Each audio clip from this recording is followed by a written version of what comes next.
चलिए अब हम चलते हैं 56 नंबर क्वेश्चन की ओर। देखिए कहता है कि 56 को रोमन में किस प्रकार निरूपित किया जाता है। तो 56 को कैसे निरूपित करेंगे, तो 56 कैसे होता है, 56 लिखे ना ये 56। अब देखिए 56 बराबर क्या होगा 50 + 6। 50 को लिखते हैं L और 6 को लिखते हैं ये। 6 कैसे निरूपित करते हैं तो क्या होगा L6। तो L6 ये ऑप्शन नंबर कौन सा सी हो जाएगा सही, बिल्कुल राइट आंसर। अब हम 40 नंबर क्वेश्चन को देखते हैं। कहता है कि संकेत, यह एक संकेत दिया हुआ है, कहता है कि किस संख्या को निरूपित करता है। हम दिखाएंगे आपको, अगले क्वेश्चन में हम आपको बताएं कि L को क्या बोलते हैं, L को 50 बोलते हैं। X को क्या बोलते हैं, X को 10 बोलते हैं। और देखिए इसको क्या बोलते हैं, इसको 7 बोलते हैं। तो देखिए इसका मतलब हुआ LX 7 का मतलब हुआ L मतलब हो गया 50, फिर ये हो गया 10 60, इसका मतलब हो गया 7। तो 50 10 60 67 67 हो गया। तो ऑप्शन बी में 67 मौजूद है, इसलिए आंसर क्या हो जाएगा ऑप्शन बी दीजिए। अब देखिए 41 नंबर क्वेश्चन को देखते हैं कि कहता है कि LXXVI किस संख्या को निरूपित करता है। यह भी एक क्या है संकेत है, यह संकेत रोमन में है। कहता है कि किस संख्या को निरूपित करता है, तो देखते हैं। L तो आपको पता ही है L 50, फिर देखिए X मतलब 10, फिर देखिए इसका मतलब होता है 6। अब ज़रा सोचिए कि L है X है X है 6, यही है ना। L का मतलब क्या हो गया 50, इसका मतलब हो गया फिर 10, फिर हो गया 10, फिर हो गया क्या 6।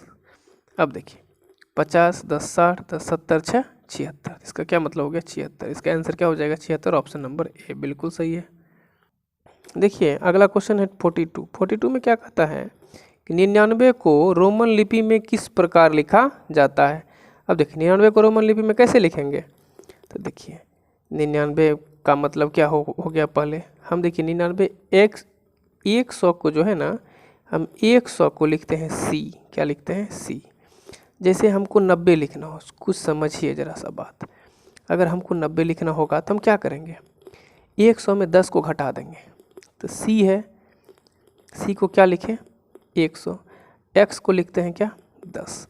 देखिएगा 100 में अगर 10 घटा लें तो 90 हो जाएगा। देखिए CX नहीं लिखेंगे, ये लिखना गलत हो जाएगा। 90 लिखेंगे तो ये लिखना गलत हो जाएगा। 90 के लिए क्या घटा रहे हैं ना, तो आगे नहीं पीछे देंगे, क्या देंगे पीछे। रोमन यही कहता है, रोमन लिखने के लिए हम इसी तरह से लिखते हैं कि आगे नहीं पीछे देते हैं। इसका मतलब हो गया 90, क्या हो गया, इसका मतलब हो गया 90। अब हमको बोला जा रहा है 99, तो 99 का में 9 को कैसे लिखते हैं, रोमन में 9 को लिखते हैं ऐसे। इसका मतलब क्या हुआ बताइए, इसका मतलब हुआ 9। अगर ऐसा कुछ मिला हो कैसे, देखिएगा XCIX ऐसा कुछ मिला हो, अगर ये चिन्ह हमको कहीं दिख जाए, इसको क्या सोचेंगे, क्या है ये, पक्का 99 है। चूँकि इसका मतलब होता है कितना, इसका मतलब होता है 90, कितना होता है इसका मतलब 90, अब प्लस इसका मतलब होता है 9, क्या होता है 9, इसलिए हमको क्या प्राप्त होगा 99। इसलिए ऑप्शन कौन सा, बी ऑप्शन बिल्कुल सही है। चलिए अब हम लोग 43 नंबर क्वेश्चन पे देखते हैं। 43 नंबर क्वेश्चन पे क्या दिया हुआ है, L पर क्या दिया हुआ है रैकरिंग। देखिए आप लोग को पहले से पता है कि L बराबर क्या होता है 50। देखिए ये जो रैकरिंग दिया हुआ है रैकरिंग, इस रैकरिंग का मतलब होता है, जैसे ये रैकरिंग है, हम इस रैकरिंग को यहाँ समझाने का प्रयास कर रहे हैं। ये जो रैकरिंग है इसका मतलब होता है 1000, क्या होता है 1000। और L पर रैकरिंग का मतलब होता है कि L का उस रैकरिंग के साथ क्या गुना। आप ये सोचेंगे ये x नहीं है, ये गुना है, गुना। ये क्या है, ये गुना है, ध्यान में रहे। तो इसका क्या मतलब हुआ 50 गुना रैकरिंग के लिए क्या लेंगे 1000, क्या लेंगे 1000। तो क्या आ जाएगा 50 पर 4 0 अर्थात 50,000, जो ऑप्शन ए में है। अब देखिए हम एक चीज़ आपको और जानकारी इसके साथ दे देना चाहते हैं कि सबसे बड़ा क्या बात होता है, बहुत सारे बच्चे लिखते हैं 1 ऐसे होता है रोमन में, 1 को ऐसे नहीं लिखना है, ये प्रोसेस लिखने का गलत है। ये प्रोसेस सही है। बहुत सारे बच्चे 2 को ऐसे लिखते हैं, भाई रेकरिंग नहीं देना है, ये प्रोसेस गलत है। कुछ बच्चे ऐसे लिखेंगे, कुछ बच्चे 3 को ऐसे लिख देंगे, लेकिन ये गलत है। मतलब आपको जैसे यही दिए 4 या 5 6 ऐसे लिखना, ये सही प्रोसेस है। बट अगर हम ऐसे लिखें इसी चीज़ को ऐसे, ये गलत है, ये गलत है। तो इसलिए ये ख्याल रहे कि हम ये सही प्रोसेस है, और वो जो आप देख रहे हैं घेरा हुआ, ये सारा प्रोसेस लिखने का गलत है। तो आप प्रश्न को अच्छी तरह समझ गए होंगे। इसका आंसर कैसे ए हुआ, आप वीडियो को देखेंगे कई बार तो और भी आप अच्छी तरह से समझ जाएंगे। ऐसे 3 लगातार। चलिए अब हम देखते हैं क्वेश्चन नंबर 44 को। देखिए 44 में क्या कर रहा है कि ऐसी 3 लगातार प्राकृतिक संख्याएं बताएं। कौन संख्या बताना है, वो उसमें भी 3 लगातार होना चाहिए संख्या, ये भी ध्यान में रखना है। 3 लगातार प्राकृतिक संख्या बताएं जिनके योगफल और गुणनफल समान हो। अगर उस तीनों संख्याओं को, लगातार तीनों संख्याओं को अगर हम योगफल कर दें और लगातार तीनों संख्याओं का यदि हम गुणनफल कर दें तो दोनों संख्या क्या इक्वल हो जाए। इसका मतलब आप समझिए ऑप्शन से, जैसे कि ये लगातार प्राकृतिक संख्या है 1 2 3, देखिएगा 1 + 2 + 3 कितना आया 6। इसी को कहता है कि अब इसका गुणनफल भी, योगफल तो हो ही और गुणनफल भी, तो गुणनफल भी करते हैं 1 × 2 × 3, 1 × 2 2, 2 × 3 6। तो कहता है जो समान हो, मतलब बराबर हो। देखिए ये 6 = 6, 6 = 6, मतलब 1 2 3 ऐसी प्राकृतिक संख्याएं हैं जिनका योगफल और गुणनफल आपस में समान है।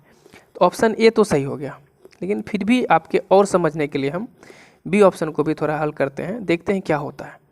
देखिए बी को क्या करते हैं, सबको ऐड करते हैं, 2 + 3 + 4, देखिए 3 2 5, 5 4 9। अब गुना भी करके देख लेते हैं। गुना में क्या आ गया, 2 × 3 × 4, देखिए 3 दूनी 6, 6 चौके 24, ये 24 आ गया। क्या 9 और 24 बराबर है, नहीं, इसलिए बी ऑप्शन क्या है, सही नहीं है। लगातार तो है लेकिन इसका योगफल और गुणनफल समान नहीं है। एक और ऑप्शन आपके लिए चेक कर लेते हैं, सी एक चेक करके देख लेते हैं। और बस 6 + 7 + 8, देखिए 7 6 13, 13 8 21, सबको गुना कर लेते हैं। 6 × 7 × 8, 6 7 42, 42 × 8 करते हैं, देखते हैं क्या होता है।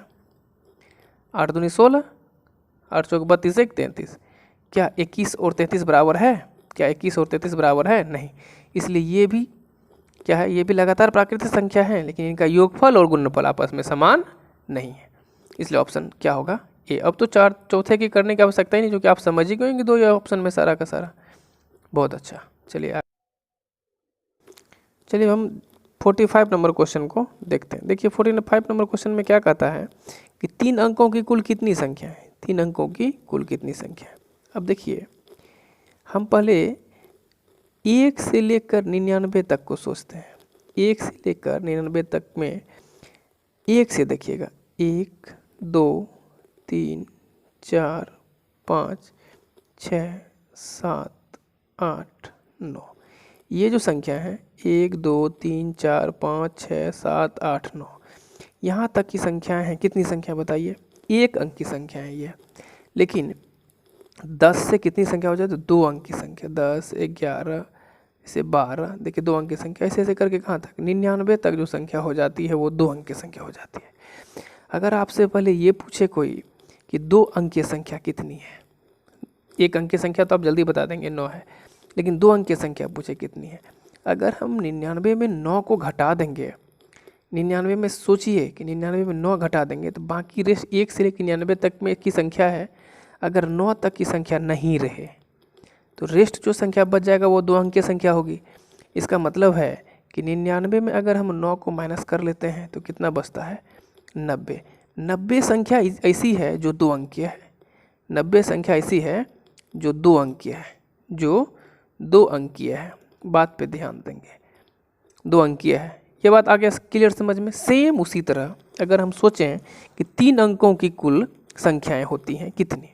अब देखिए तो 2 अंकीय संख्या कहाँ तक है 99 तक, 1 अंकीय 1 से लेकर 99 तक में क्या है 1 अंकीय संख्या भी शामिल है और 2 अंकीय संख्या भी शामिल है। अब देखिए 3 अंकीय संख्या अंतिम कौन सी संख्या है जो 3 अंकीय है? तो देखिए पहले ये सोचिए कि 3 अंकीय संख्या शुरू कहाँ से होता है? 100, 101, 102, 103 डॉट डॉट डॉट डॉट कहाँ तक? 999 तक जो संख्या है वो 1 अंकीय संख्या है। अगर हम 999 तक जो संख्या है वो 3 अंकीय संख्या है। अब हम क्या करते हैं, अगर 3 अंकीय संख्या में अंतिम 2 अंकीय संख्या को घटा लेते हैं, जो रेस्ट बच जाता है वो क्या बच जाता है? वो सिर्फ 3 अंकीय संख्या बच जाता है। मतलब कहने का मेरा अंतिम 3 अंकीय संख्या कौन है? अर्थात 3 अंकों की बड़ी से बड़ी संख्या, वही अंतिम 3 संख्या होगी। तो 999 इसमें क्या घटा लेंगे? 2 अंकों की बड़ी से बड़ी संख्या, मतलब 99 अगर घटा लेते हैं तो सिर्फ और सिर्फ बच जाता है 900। 900 जो बचता है, ये 900 जो है सिर्फ ऐसी संख्या है 900 जो सिर्फ 3 अंकों की है। पूछा जाए पूरी जितना संख्या है संसार में, उस संख्याओं में से सिर्फ 3 अंकों की कितनी संख्या है?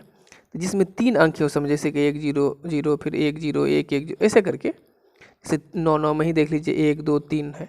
तो कितनी संख्याएं हैं? सिर्फ 900 ऐसी संख्याएं हैं जो 3 अंक की हैं, जो ऑप्शन सी में है। शायद आप लोग अच्छी तरह समझ गए होंगे मेरी बातों को। ये अच्छी तरह से सवाल समझिए, कई बार पूछे भी जाते हैं एग्जाम में, इसलिए आप इसको गौर से समझेंगे। अगर ये भी पूछा जाता कि 4 अंकीय कितनी संख्या हैं, तो कुछ नहीं, 4 अंकीय भी पूछा जाता तो क्या करते कि 4 अंकों की बड़ी से बड़ी संख्या में क्या करते, 4 अंकीय बड़ी से बड़ी संख्या में 3 अंक की बड़ी से बड़ी संख्या क्या करते, घटा देते, तो बचा चल जाता। कितना बताइए? 9000 ऐसी संख्याएं हैं जो 4 अंकीय हैं। अब 5 अंक पूछे, 6 अंक पूछे, 7 अंक पूछे, आप तो सभी संख्या को ईजिली निकाल सकते हैं, इसलिए कोई प्रॉब्लम नहीं आपको। ठीक है, आप मेरी बातों को अच्छी तरह समझ गए होंगे।